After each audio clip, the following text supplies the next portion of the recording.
My name is Sharon Holscher, and I'd like to discuss the damage done by the application of the term learning disabilities to children.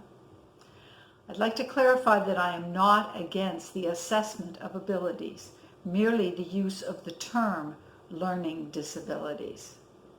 Instead of calling them disabilities, I'd like to introduce a new term, variabilities.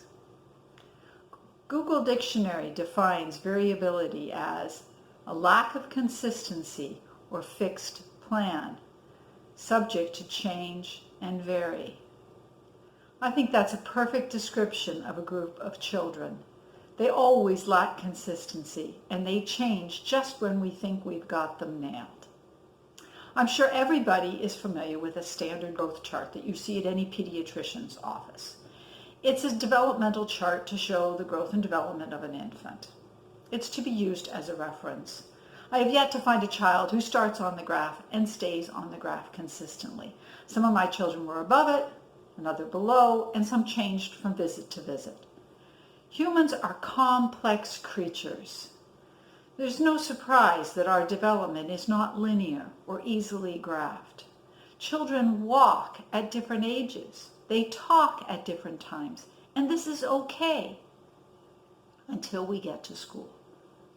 And then that development chart becomes not a reference, but a goal for every child. Each child must fall on or near the graph, or they will be labeled. And the damage done by that labeling is both profound and far-reaching. Let's take a student. Grade 1, a girl. Unlike her peers, she's not showing any ability to read. So they get her tested. The results come back. She's dyslexic. Her teacher now gives her an IEP, an individual education plan. And the teacher changes the way that the child is being taught. This is all fine, this is great, except that for all the other students in that classroom, she is now different. No matter what terminology is used, parents can say, "You're wonderful, we love you." Teachers can say, "I have special books and plans and projects just for you, and don't worry, you'll learn how to read." But despite all of this terminology by parents and teachers and counselors, the child herself will begin to believe that she is dumb. She looks around at what everybody else is doing, and she can't do it. Throughout my years as a teacher and principal, I encountered many older dyslexic students in higher grades, and the biggest barrier they had to overcome was their own deep-held belief that they were stupid. And the irony of it is that most dyslexics have above average intelligence. So not only has this student now self-identified as disabled, but she has an excuse and a crutch not to succeed. All familiar with the saying, if you believe you can, you're right. And if you believe you can't, you're also right. She has been told that she can't. If we look at Canada in 30 years, I don't believe we'll see a nation which is wholly dependent on natural resources and manufacturing. We cannot keep creating things. The world has limits. We're going to need leaders who can show us creatively how to live sustainably. So let's take a look at the characteristics of this future leader. We're going to need people who can look at problems from different angles, can see things from different perspectives, can find solutions that are out of the box, like many dyslexics do. We're also going to need leaders who are compassionate, empathetic, can sense and make use of all the different energies that are around us that at this point are largely ignored in our capitalist society. Having exposure and access to those sensitivities is something you find on many children on the autism spectrum. And we're going to want leaders with passion and energy who can hyper-focus on issues and have no fear. And wouldn't it be great if they didn't need much sleep? You have just defined a person with ADHD.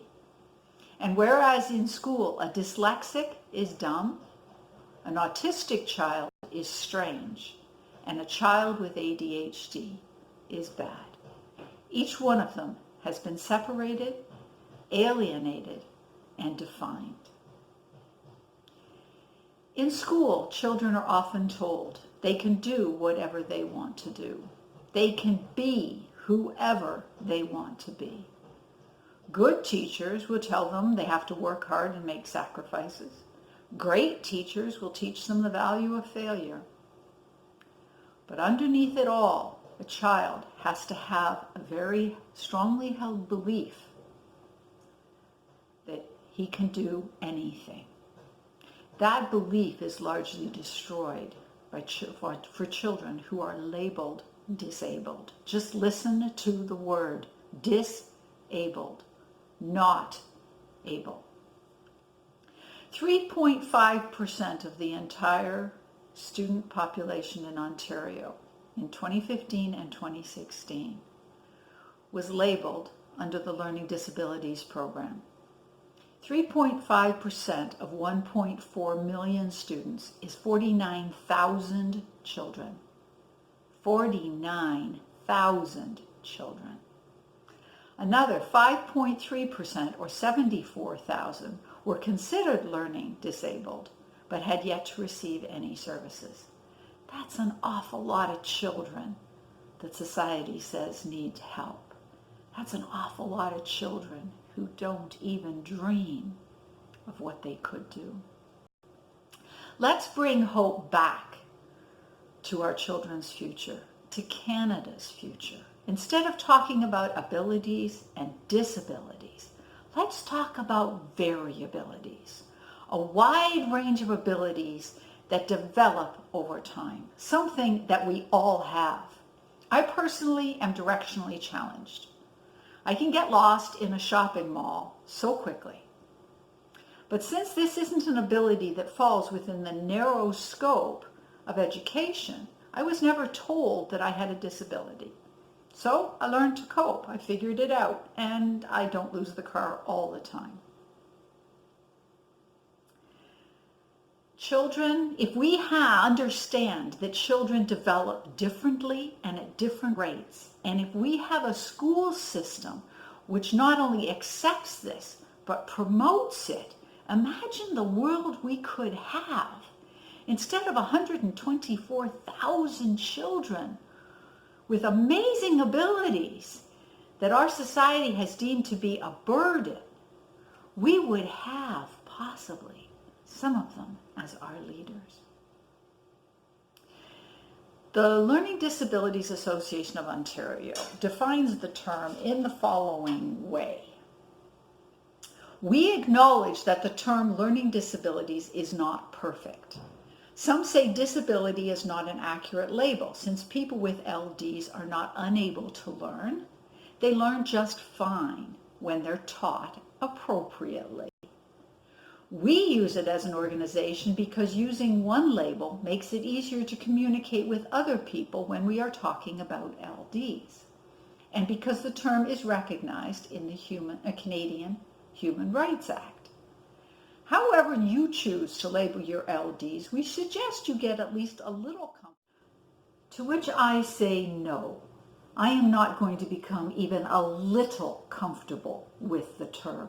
We do not have to accept a term merely because it's used.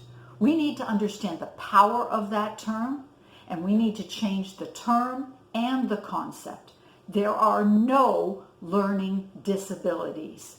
There are only variabilities. I would challenge each of you to look at yourself. Look at the wide range of abilities that you have, not just the narrow ones needed for school, but the ones you use in life. And see the range you have of the ones you're extremely good at, and others, well, not so great at. And then look at the children. Wouldn't it be amazing if every child was considered on all their abilities, everything that they had, and we could look at them, and teachers and parents and the children themselves could understand where their strengths were, where their challenges were, and they could be helped to develop all their abilities at their own rate. Don't look and focus on the fact that a dyslexic child cannot read at age 6. Why don't you try to understand how that child sees the world, the amazing way she grasps it visually, not linguistically? There's a lot of suggestion that Leonardo da Vinci may have been dyslexic. My own mother, who is dyslexic, achieved a PhD in art history. And don't worry that an autistic child may not yet be ready to make friends. Listen and learn. The way he reads his environment, the energies and fields that he is able to perceive, to which we are completely blind. And don't ask an ADHD child to sit down and listen. Instead, stand back and be amazed at what the energy can do. For too long, we have told too many children that they are disabled, that they cannot. It is time to tell all children that they can, in their own way and at their own time. Thank you to the wonderful and hopeful world of variabilities. Thank you.